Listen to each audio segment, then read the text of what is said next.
ಇವತ್ತು ನಾನು ರೆಸ್ಟೋರೆಂಟ್ ಸ್ಟೈಲಲ್ಲಿ ಚೋಲೆ ಭಟೂರೆ ಮಾಡ್ತಾ ಇದ್ದೀನಿ. ಅದಕ್ಕೆ ಒಂದು ಬೌಲ್ಗೆ 2 ಕಪ್ ಮೈದಾ, 1/4 ಕಪ್ ಚಿರೋಟಿ ರವೆ, 1 table spoon sugar, 1/2 tea spoon baking powder ಹಾಗೆ ಬೇಕಿಂಗ್ ಸೋಡಾ ಎರಡನ್ನೂ 1/2 ಟೀ ಸ್ಪೂನ್ ಹಾಕೋಬೇಕು. ಹಾಗೆ ರುಚಿಗೆ ತಕ್ಕಷ್ಟು ಉಪ್ಪು, 1/2 ಕಪ್ ಮೊಸರನ್ನ ಸೇರಿಸ್ಕೊಂಡು 1 ಟೇಬಲ್ ಸ್ಪೂನ್ ಎಣ್ಣೆನ ಹಾಕಿ ಚೆನ್ನಾಗಿ ಮಿಕ್ಸ್ ಮಾಡಿ ಸ್ವಲ್ಪನೇ ನೀರನ್ನ ಸೇರಿಸ್ಕೊಂಡು ಇದನ್ನ ಚಪಾತಿ ಹಿಟ್ಟಿನ ಅದಕ್ಕೆ ಕಲಸಿ ರೆಡಿ ಮಾಡ್ಕೋಬೇಕು. ಇದನ್ನ ಮೈದಾ ಹಿಟ್ಟಲ್ಲೇ ಮಾಡ್ಕೋಬೇಕು. ಗೋಧಿ ಹಿಟ್ಟಲ್ಲಿ ಮಾಡಿದ್ರೆ ಅಷ್ಟು ಟೇಸ್ಟ್ ಚೆನ್ನಾಗಿ ಬರಲ್ಲ. ಇವಾಗ ಇದನ್ನ ನೆನೆಲಿಕ್ಕೆ ಇಡ್ತೀನಿ. ಅಷ್ಟರಲ್ಲಿ ಅದಕ್ಕೆ ಬೇಕಾಗಿರೋ ಚೋಲೆ ಮಸಾಲಾನ ರೆಡಿ ಮಾಡ್ಕೊಳ್ಳೋಣ ಅಂತ ಕುಕ್ಕರ್ಗೆ ನೆನೆಸಿಟ್ಕೊಂಡಿರೋ ಕಾಬಲ್ ಕಡಲೆ 1 ಕಪ್ ನೀರನ್ನ ಸೇರಿಸ್ಬಿಟ್ಟು 1 ಪೀಸ್ ಚಕ್ಕೆ, 2 ಲವಂಗ, 2 ಬಿಳಿ ಏಲಕ್ಕಿ, 1 ಕಪ್ಪು ಏಲಕ್ಕಿ, 1 ಸ್ಟಾರ್ ಹೂವನ್ನ ಹಾಕಿ ರುಚಿಗೆ ತಕ್ಕಷ್ಟು ಉಪ್ಪು ಹಾಗೆ 1 ಆಲೂಗಡ್ಡೆನ ಸಿಪ್ಪೆ ತೆಗೆದು ಕಟ್ ಮಾಡಿ ಸೇರಿಸ್ಕೊಂಡು 2 ವಿಷಲ್ ಬರೆಸ್ಕೊಂತೀನಿ. 2 ವಿಷಲ್ ಆದ್ಮೇಲೆ ಇದನ್ನ ಒಂದು ಪಾತ್ರೆಗೆ ಶೋಧಿಸ್ಕೊಂಡು ಬೇಯಿಸಿಟ್ಕೊಂಡಿರೋ ಆಲೂಗಡ್ಡೆನ ಜಾರಿಗೆ ಸೇರಿಸ್ಕೊಂಡು ಅದ್ರ ಜೊತೆ 1/2 ಕಪ್ಪು ಕಾಬಲ್ ಕಡಲೆ ಹಾಗೆ 1/2 ಕಪ್ಪು ಗಟ್ಟಿ ಮೊಸರನ್ನ ಸೇರಿಸ್ಕೊಂಡು ನೈಸ್ ಆಗಿ ರುಬ್ಬಿ ಪೇಸ್ಟ್ ಮಾಡಿ ರೆಡಿ ಮಾಡ್ಕೊಂಡಿದ್ದೀನಿ. ಇವಾಗ ಒಂದು ಬಾಣಲೆಗೆ ಸ್ವಲ್ಪ ಎಣ್ಣೆ ಸೇರಿಸ್ಕೊಂಡು 2 ಮೀಡಿಯಂ ಸೈಜ್ ಈರುಳ್ಳಿನ ಸಣ್ಣದಾಗಿ ಕಟ್ ಮಾಡಿ ಸೇರಿಸ್ಕೊಂಡು ಗೋಲ್ಡನ್ ಬ್ರೌನ್ ಆಗೋವರೆಗೂ ಫ್ರೈ ಮಾಡಿದ ನಂತರ 1/2 ಟೀ ಸ್ಪೂನ್ ಶುಂಠಿ ಬೆಳ್ಳುಳ್ಳಿ ಪೇಸ್ಟ್ ಹಾಗೆ 2 ಕಟ್ ಮಾಡಿರುವಂತ ಟೊಮೆಟೊನ ರುಬ್ಬಿ ಕೂಡ ಸೇರಿಸ್ಕೋಬಹುದು.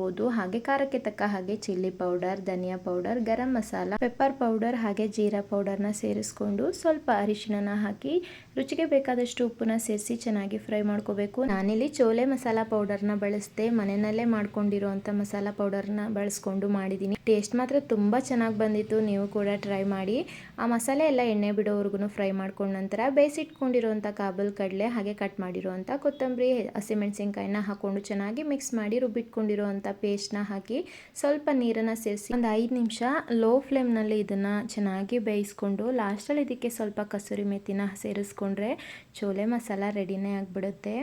ಚೋಲೆ ಮಸಾಲನ ರೆಡಿ ಮಾಡ್ಕೊಳ್ಳೋ ಅಷ್ಟರಲ್ಲಿ ಭಟೂರೆ ಮಾಡೋದಕ್ಕೆ ಹಿಟ್ಟು ಚೆನ್ನಾಗಿ ನೆಂದಿದೆ. ಇನ್ನೊಂದ್ಸಲ ಇದನ್ನು ಚೆನ್ನಾಗಿ ನಾದ್ಕೊಂಡು ಉಂಡೆಗಳನ್ನ ಮಾಡಿ ಸ್ವಲ್ಪ ದಪ್ಪವಾಗೇ ಇದನ್ನು ಲಟ್ಟಿಸ್ಕೊಂಡು ಬಿಸಿಯಾದ ಎಣ್ಣೆಯಲ್ಲಿ 2 ಸೈಡು ಕಲರ್ ಚೇಂಜ್ ಆಗೋವರೆಗೂ ಬೇಯಿಸ್ಕೊಂಡ್ರೆ ತುಂಬಾ ರುಚಿಯಾಗಿರೋ ಚೋಲೆ ಭಟೂರೆ ರೆಡಿ ಆಗುತ್ತೆ. ಮಿಸ್ ಮಾಡದೆ ಟ್ರೈ ಮಾಡಿ. Thanks for watching.